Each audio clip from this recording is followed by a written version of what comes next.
Hello, hello, everybody. It is Alex with TV42 back once again.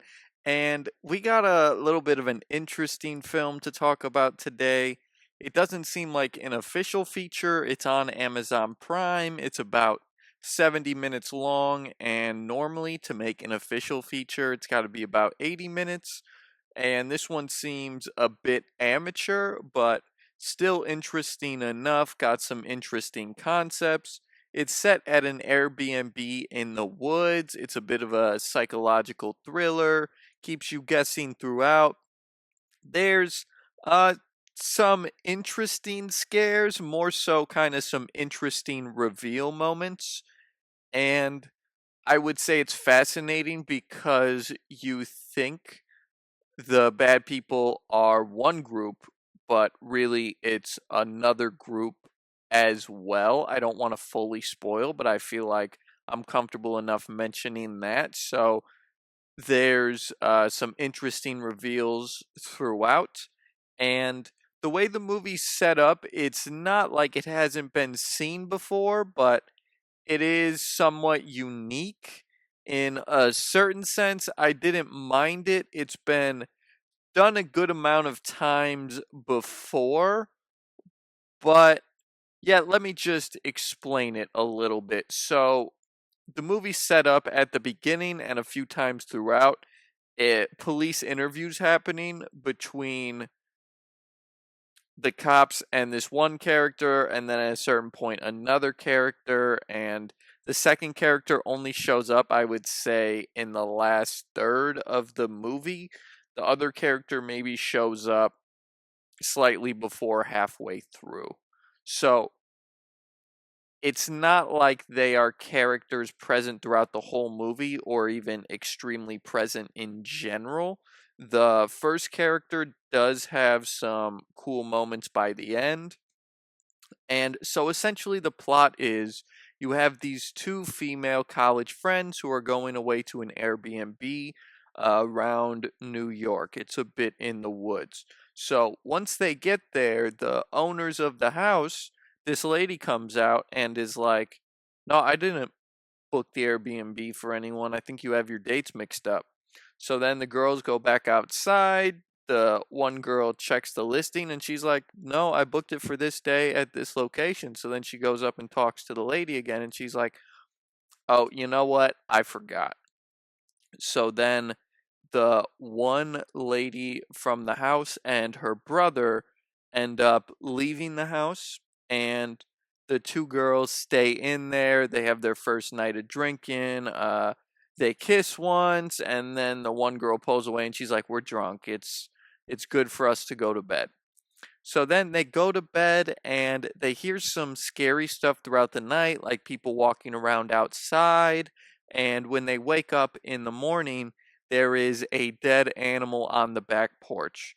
And they're kind of freaking out about it, as the one girl was the day before. But then the other friend is like, "Nah, it's cool, this is a cool spot. Let's not worry about it. Let's stick around and stay, a common horror movie trope.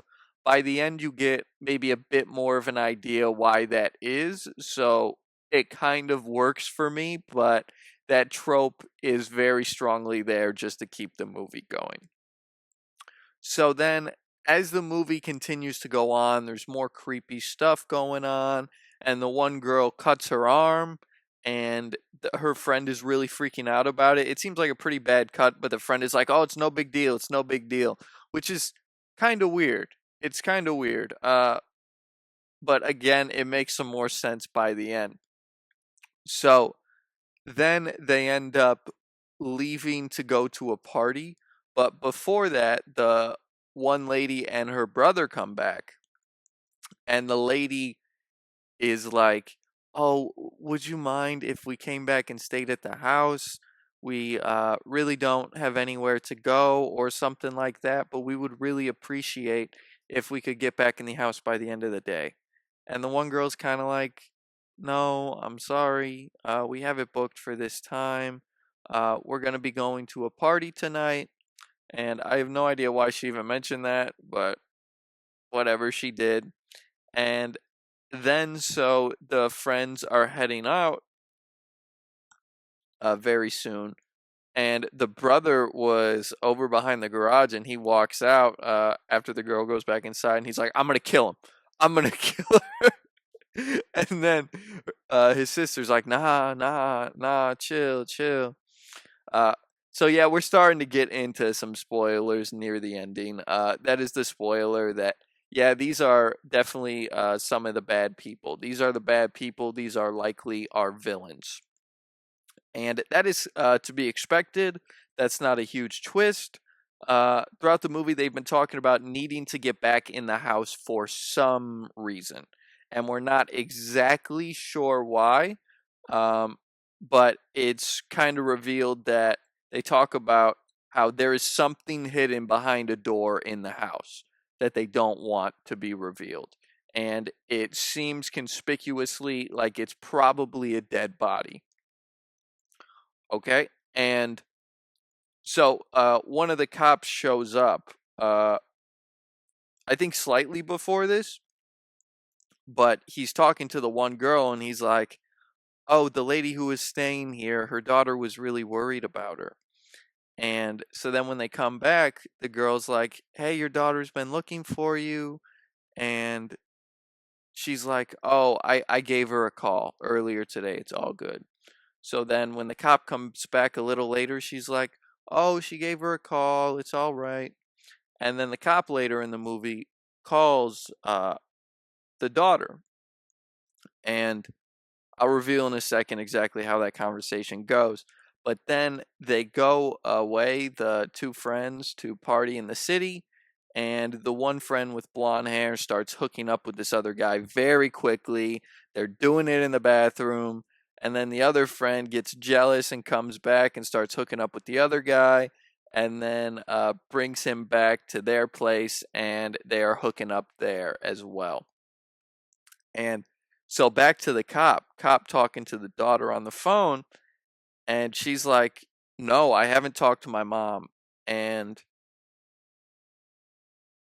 yeah, and find out what the mom looks like, and she looks nothing like the lady who's running in the house. And like, "Oh, my mom does not have a brother. I do not have an uncle." And the cop's like, "What?" And so then she was hooking up with the guy in the morning a bit. She's like opening up to him, and he's kind of like, "I don't really want to talk about this." But then yeah, so they're hanging out for a bit, and he, I believe leaves, if I remember it correctly. I don't remember exactly what happens with his character by the end. Maybe he's not around anymore, and he's one of the people that's getting interviewed at certain points throughout. His interviews didn't seem all that important. But then the one lady who like is running the Airbnb and the brother come back, and they're trying to attack the girl, and the girl is running to hide, and then she opens up behind this door, and there's the lady tied up there, like the actual owner of the Airbnb.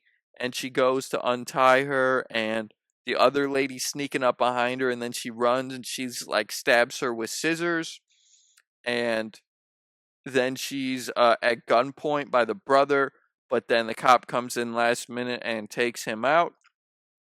And then we cut back to the lady who she got with the scissors, and it is such a crime. There is blood everywhere, everywhere in there. It's wild. It's kind of a cool effect because in a lot of these low budgets you don't see anything, but they made it a scene in there.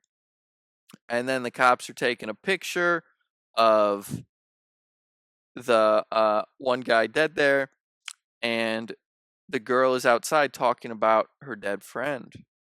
Not her dead friend, but kind of her friend, and how her friend is missing, right?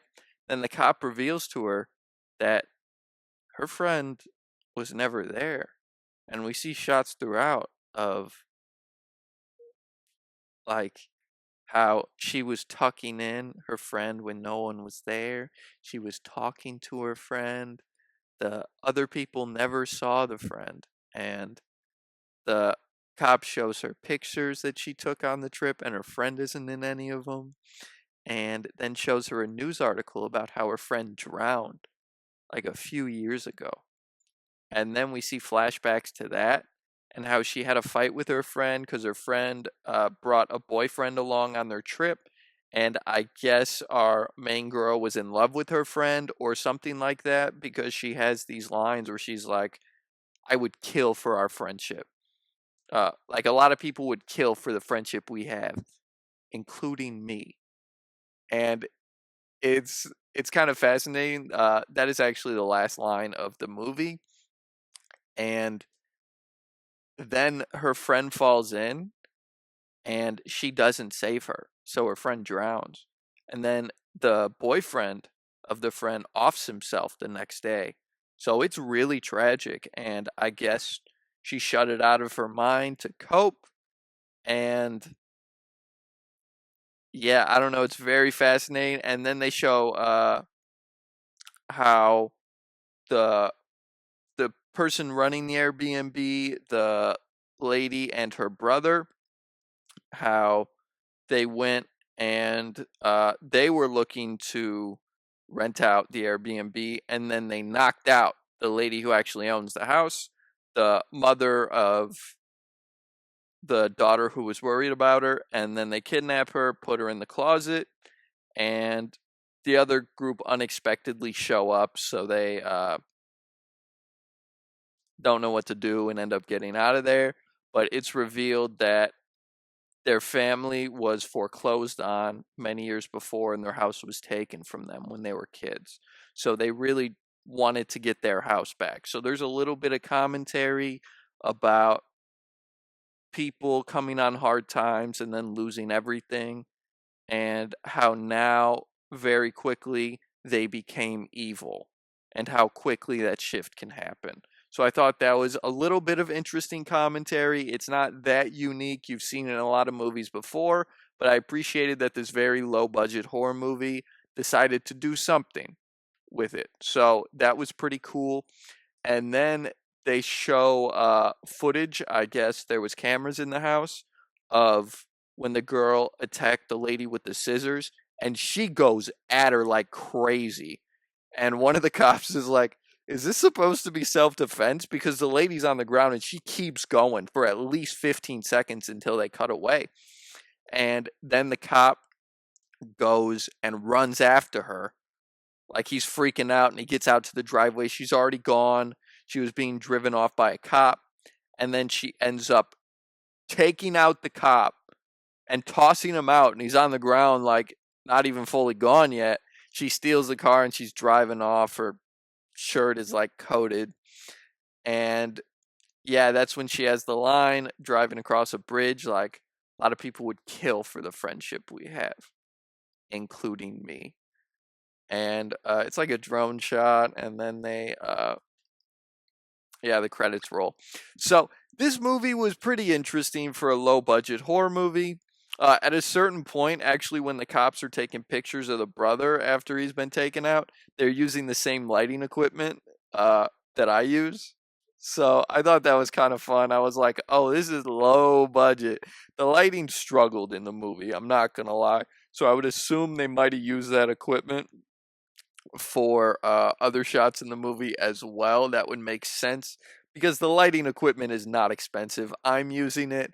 It's a kit of 3 different lights for about $250 to $400. They're pretty high quality lights, so that's very inexpensive. But yeah, they're not like low quality products. So it wasn't awful, the lighting, but it definitely, I would not say it was solid or strong or even good.